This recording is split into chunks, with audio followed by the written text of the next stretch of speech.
Bonjour à tous et bienvenue dans cette nouvelle vidéo. Et aujourd'hui on va sortir un petit peu du registre des Camponotus et puis on va aller se plonger dans les petites espèces. Alors vous verrez, il va pas se passer grand chose, il n'y a pas eu non plus masse de développement, mais on va un petit peu voir le développement actuel et puis on va un petit peu faire le suivi de tout ça et puis des évolutions qu'il va y avoir cette année. Donc écoutez, si vous êtes prêts, on commence, on démarre avec les Lasius flavus, ma colonie qui a à peu près un an, elle est de 2019 et elle possède 5 reines. Allez, on y va. Donc voilà, bienvenue chez les Lasius flavus. Donc comme vous pouvez le constater, j'ai fait un déménagement en force parce que l'année dernière, pour ceux qui ont suivi mes vidéos, je les avais passés dans un nid en terre avec de la terre de bruyère. Donc l'idée était vraiment très bien, sauf que la terre de bruyère, quand elle sèche, elle est très dure à réhumidifier parce qu'elle n'absorbe pas l'eau en fait, et du coup ça m'a noyé les galeries jusqu'à ce que la terre absorbe l'eau. Donc c'est pas cool parce que les pauvres petites fourmis se sont retrouvées à chaque fois noyées dans les galeries jusqu'à ce que tout soit réabsorbé. Donc j'ai décidé depuis plusieurs mois maintenant de les déménager à la douce. Donc je leur avais proposé un joli petit nid, blindé d'humidité, etc. Bon ça leur a pas du tout plu, elles n'ont pas voulu partir. Et le nid en terre a continué à se dessécher, et le développement a stagné de plus en plus. Donc j'ai pris les choses en main et j'ai décidé de verser tout le contenu du nid dans ce bac. Donc j'ai fait ça vraiment délicatement et il n'y a eu aucune perte. Alors au départ, j'avais proposé de les passer dans ce tube que vous voyez là, ce magnifique tube avec une simple réserve d'eau. Et ça a été un vrai fiasco parce qu'elles n'en ont pas du tout voulu. Elles se sont agglutinées toutes dans un coin en attendant que je leur propose autre chose. Alors j'avais autre chose sous la main, donc je me suis dit je vais quand même leur proposer. Donc je leur ai proposé un tube comme ça avec une dalle qui génère vraiment beaucoup d'humidité. Parce qu'il faut savoir que les Lasius flavus, c'est une espèce qui a besoin d'énormément d'humidité. Il en faut plus de 80%, ce qui est quand même énorme. Donc, une fois les conditions réunies, les petites Lasius flavus se sont décidées enfin à déménager et à investir le tube. Donc, elles m'ont ramené progressivement les petites reines à l'intérieur. Et le développement a vachement repris depuis qu'elles sont passées dans ce tube.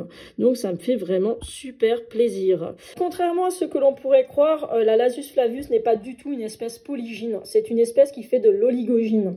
C'est-à-dire que c'est une tolérance des ouvrières envers plusieurs reines au sein d'une même colonie. On constate de ce fait que les ouvrières séparent volontairement les reines de manière à ce qu'elles ne soient pas les unes sur les autres. C'est un petit peu le principe de l'oligogyne. Chacun a sa place, chacun a son compartiment plus ou moins au sein de la colonie, vu que c'est pas une espèce polygyne. Il y a une autre espèce qui ressemble énormément à la Lasius flavus qui s'appelle la Lasius myops, qui elle est totalement monogyne. Si vous essayez de mettre plusieurs reines ensemble, c'est simple, elles vont s'entretuer jusqu'à ce qu'il n'en reste plus qu'une seule à l'intérieur du tube. La Lasius myops est très dure, en tout cas au niveau des reines, à différencier à l'œil nu. La reine a la tête un tout petit peu plus petite que la reine de Lasius flavus, mais si vous n'avez pas les deux espèces l'une à côté de l'autre, il sera très difficile de les différencier. Au moment de la fondation de cette espèce, quand vous n'avez pas encore d'ouvrière, vous pourrez mettre plusieurs reines dans le même tube. Maintenant, n'abusez pas trop parce que ça fait vraiment des très grosses colonies. Mais vous pourrez mettre plusieurs reines dans le même tube. Il n'y aura aucune méchanceté, aucune agressivité entre les reines. Même si vous avez un tube avec du couvain, des œufs, des cocons, mais tant qu'il n'y a pas d'ouvrière, vous le mélangez avec une autre reine qui est seule ou qui a du couvain aussi, il n'y aura aucune agressivité. La première reine acceptera la deuxième à patte ouverte.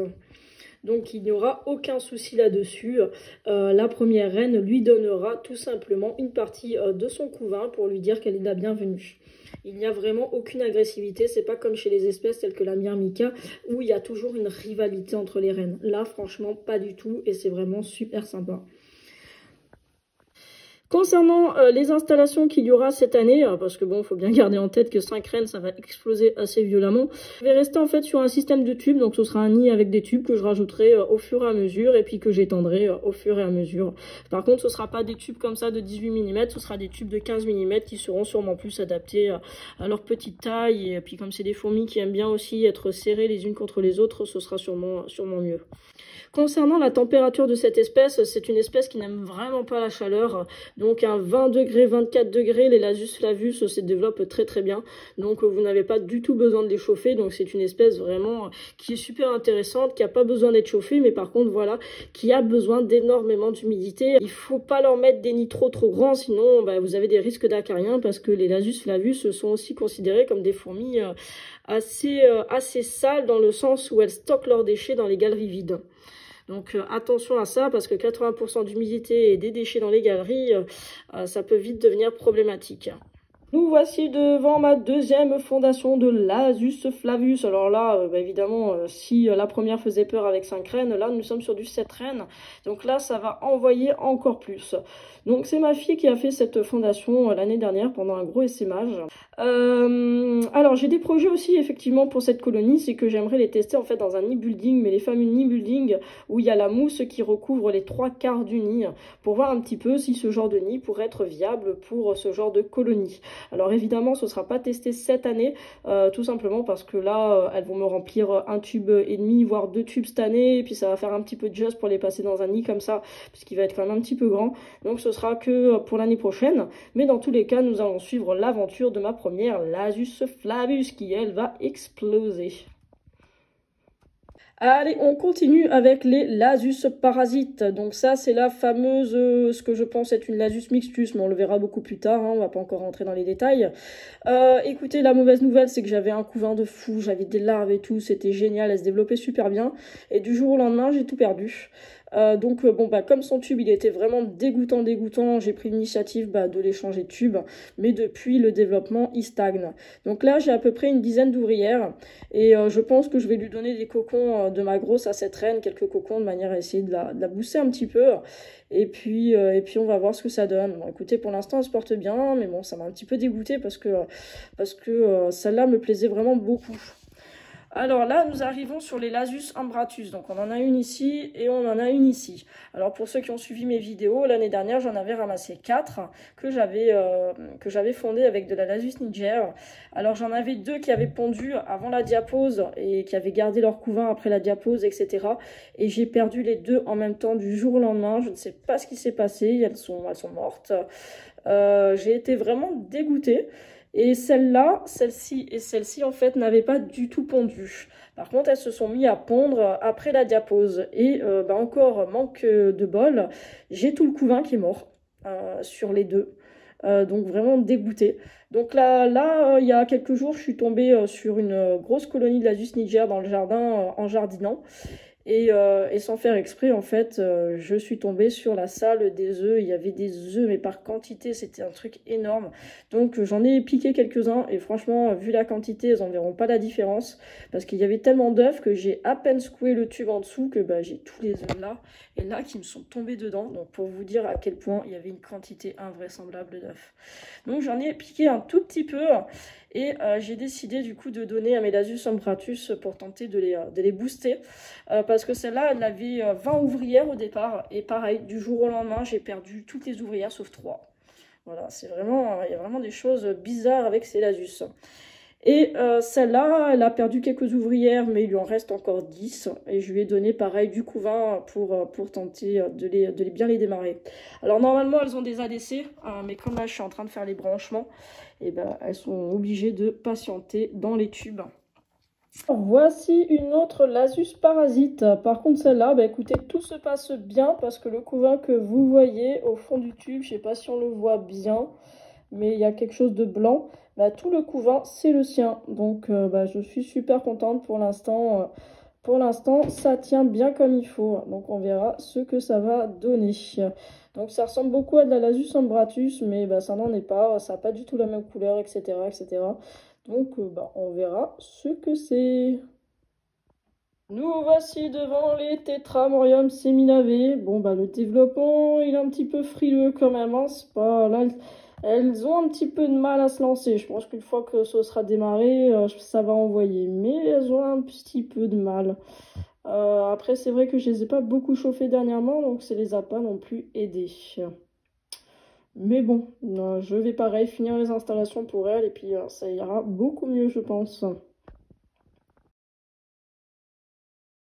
Pour ceux qui se souviennent encore de l'année dernière, j'avais ramassé en mai dernier beaucoup de reines de Camponotus lateralis et sur le lot de reines que j'avais ramassé, il y avait 3 reines non fécondées mais non ailées. Alors une des reines n'a jamais pondu et n'a toujours pas pondu, mais par contre sur ces 2 reines-là, elles avaient pondu des mâles. Et chose incroyable, elles se sont reproduites avec les mâles et ont pondu des œufs avant diapause et ont repondu des œufs après diapause. Donc là, je les ai bien nourris. Et la question du coup qui se pose, c'est est-ce que les œufs qu'elle a pondus vont nous donner des ouvrières ou vont nous donner des mâles ailés? Le mystère que j'espère du coup résoudre cette année. Et du coup, prochainement, on aura la réponse à cette question. Mais du coup, c'est super intéressant de savoir la finalité de cette expérience. Alors, ça fait un moment que je vous avais pas montré les Formica cinerea, mais c'est un truc de dingue. Il y a du couvain de partout, des naissances dans tous les sens. Ça mange, ça mange, ça mange. Il y en a carrément partout. Donc, pour les Formica cinerea, tout se passe bien. Le développement, il est vraiment nickel chrome. Ça explose. Là, c'est terrible, quoi. Là, en espace de 2 mois, j'ai doublé la population, même voire triplé. C'est énorme. C'est énorme. Au niveau du tube, alors je suis assez contente dans le sens où elles l'ont gardé quand même relativement propre. Hein. Franchement, il y a vraiment des progrès chez cette espèce. Par contre, là où je suis moins contente, c'est toute la partie vitrée à l'intérieur. Je sais pas, elles m'ont déposé un truc un peu dégoûtant, sûrement pour cacher un peu la lumière, malgré qu'il y ait le cache rouge. Voilà, c'est un petit peu le truc dommage, mais sinon ça va, franchement, je suis contente, elles sont relativement propres. C'est vraiment une espèce super sympa. C'est très très actif, c'est très très vif, c'est des très bonnes chasseuses, ça mange énormément. Et non, c'est vraiment super sympa, il y a toujours de l'action. Donc voilà pour les Formica cinerea. Là, il va y avoir les essaimages bientôt. Donc j'espère ramasser une grande diversité de Formica parce que j'aimerais pouvoir vous faire découvrir ça l'année prochaine. On continue avec les Crématogasters scutellaris, ma 2e colonie. Ça y est, c'est cette année que ça va exploser, c'est cette année que ça va faire mal, qu'il va y avoir un développement de fou. Je vais avoir des fourmis partout, des évasions, etc. Ça va être la totale, on va s'éclater. Donc concernant cette espèce, évidemment, j'ai gardé mon super méga projet que j'avais prévu depuis le début, c'est-à-dire de faire un grand terrarium boisé. Donc un terrarium qui représenterait du coup le bas d'une forêt avec du bois mort, etc. Vraiment le milieu naturel de la Crématogaster scutellaris. C'est vraiment un gros projet que j'ai et du coup c'est elle qui va en bénéficier puisque pour ceux qui ont suivi mes précédentes vidéos, ma première colonie que j'avais, ma très très grosse colonie, a malheureusement pris très cher pendant le déménagement de l'année dernière. Il me reste plus beaucoup d'ouvrières. Sur les 3000 à 5000 que j'avais, je pense qu'il doit en rester une cinquantaine, voire peut-être une centaine. C'est-à-dire j'ai perdu masse de fourmis, le bac était rempli de cadavres, c'était vraiment horrible. Quant à la reine, je ne sais pas où elle est passée, elle l'avait rapatriée dans le bois, est-ce qu'elle est toujours vivante, etc. Je ne pourrais pas vous dire. Donc du coup, c'est celle-là qui prend la relève. Donc cette année, c'est l'année du développement, l'année de l'explosion, l'année où on va s'amuser. Les Crématogasters scutellaris, c'est vraiment une de mes espèces préférées et qu'est-ce que je peux m'amuser avec elle, c'est vraiment génial. J'ai débuté avec cette espèce-là, ça a été ma toute première espèce à crémato que j'ai eue. Et du coup, ça reste pour moi mon coup de cœur, les crématos. Et nous voilà avec une petite birroie. Donc, il n'y a qu'une seule reine. Ça ne fera pas une très très grosse colonie. Hein. Ce sera une petite colonie de 1000 individus. Mais je les trouve vraiment super sympas et j'avais envie de les découvrir. Je ne cherchais pas à avoir une grosse colonie qui explose. Je cherchais juste à découvrir cette espèce-là. Voilà pour la petite birroie. Ça se développe bien, mais à mon avis, elles ne doivent pas être assez chauffées. Je vais regarder ça, puis je vais les chauffer un petit peu mieux. Pour ceux qui se demandaient, mais où est passée la Camponotus pseudo-irritans? Alors les Campo pseudo-irritans, elles vont très bien. Le seul truc, c'est qu'elles explosent dans tous les sens et je n'ai pas eu le temps de m'en occuper. Donc elles sont un petit peu ric-rac dans leur tube. Je crois que l'ADC est rempli de fourmis parce qu'elles ne savent plus où se mettre. Donc il est vraiment temps que je me bouge et que je m'en occupe. Les Camponotus pseudo-irritans, magnifique espèce qui nous provient d'Asie. Non, elles sont là. Elles se développent à la même vitesse que les Nico, c'est carrément impressionnant. Allez, on fait un bref petit tour sur les Nico, juste pour vous montrer à quel point ça explose, c'est carrément la folie. J'ai branché un 4e tube et là je suis carrément bonne pour en mettre un 5e, ça explose de partout. Voilà pour les Nico, tout se passe bien. Et ça, c'est les Abereri. Alors les Abereri, heureusement que je les ai changés de tube après le carnage de leur tube précédent. Parce que après les avoir déménagés, j'ai voulu laver le tube en fait. Et j'ai pas du tout réussi à le laver. La dalle, elle est devenue verte, mais couverte d'un champignon dégoûtant. Je vous raconte pas le machin. Franchement, heureusement que je les ai enlevés du tube, hein, parce que là, le champignon, elles auraient vraiment pas apprécié. Donc c'est ça l'avantage aussi des tubes, du coup, c'est que quand il y a un problème dans un tube, vous avez juste à débrancher le tube en question, à le vider, à en remettre un nouveau et c'est reparti. Il n'y a pas besoin de vider une colonie entière pour intervenir dans un secteur. Allez, pour finir cette vidéo, je vais vous montrer mes Porcellio Magnificus, vraiment super beaux. Donc là, je les ai nourris avec du Bugs Burger, donc ils ont l'air de bien aimer, hein, franchement, ça a l'air d'être pas mal. Donc là, on a les Armadillidium maculatum, c'est une belle espèce française. Voilà, là on les voit bien. Donc pareil, je leur ai donné un petit peu de gelée, j'en ai peut-être trop donné, mais après ils sont vraiment nombreux. S'il y en a d'entre vous qui sont intéressés par des vidéos sur les cloportes, dites-le moi. J'ai à peu près une quinzaine d'espèces différentes. Je suis en train de faire des nouvelles installations justement pour eux. Donc entre les fourmis et les cloportes, on s'amuse bien. J'ai les oules et les escargots géants. Après, je sais que les précédentes vidéos n'avaient pas eu beaucoup de succès. Mais voilà, s'il y en a d'entre vous qui sont intéressés, dites-le moi. Et puis peut-être que j'essaierai de faire un truc sympa sur tout ça. Allez, sur ce, ciao ciao tout le monde et à bientôt.